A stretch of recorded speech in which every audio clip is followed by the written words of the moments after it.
मरकजी मुस्लिम लीग ने इंतखाबी मंशूर का ऐलान कर दिया। सदर खालिद मसूद सिंधु का कहना है कि जीत हो या हार, हमारी पार्टी का नजरिया फलाह और खिदमत की ही सियासत है।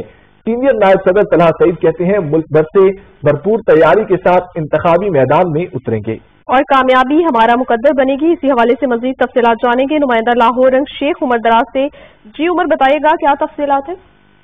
मेरे साथ इस वक्त सदर पाकिस्तान मरकजी मुस्लिम लीग खालिद मसूद सिंधु साहब जो हैं वो मौजूद हैं, उनसे पूछते उनसे जानते हैं। खालिद साहब बताइएगा क्या कहना चाहेंगे, आज मंशूर भी आपने अनाउंस कर दिया, उम्मीदवारों को टिकटें भी आपने दे दी, क्या समझते हैं, किस हद तक समझते हैं कि पाकिस्तान मरकजी मुस्लिम लीग जो है वो कामयाब रही? बिस्मिल्लाहिर्रहमानिर्रहीम। वो सियासी जमातें जो लोगों के साथ रहती हैं, लोगों की खिदमत में उनके साथ रहती हैं, लोगों के मसाइल में उनके साथ रहती हैं, वो इलेक्शन के रिजल्ट से कभी नहीं हारती।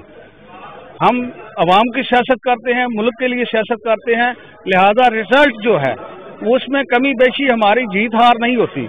हम अल्लाह के फजल से उस वक़्त आप अपनी जीत समझते हैं जब लोगों के साथ होते हैं, उनकी खिदमत में उनके साथ होते हैं, हम इस मुल्क में अवाम के साथ होते हैं, मसाइल में उनके साथ होते हैं। नायब सदर पाकिस्तान मरकजी मुस्लिम लीग तलहा सईद साहब भी जो है वो मौजूद हैं, उनसे पूछते हैं सर क्या कहना चाहेंगे, इलेक्शन में आप भी पार्टिसिपेट कर रहे हैं, 122 से आप जो है वो इलेक्शन लड़ रहे हैं, क्या कहना चाहेंगे? जी, हमें बहुत यकीन है कि अल्लाह ताला हमें कामयाबी से नवाजेगा।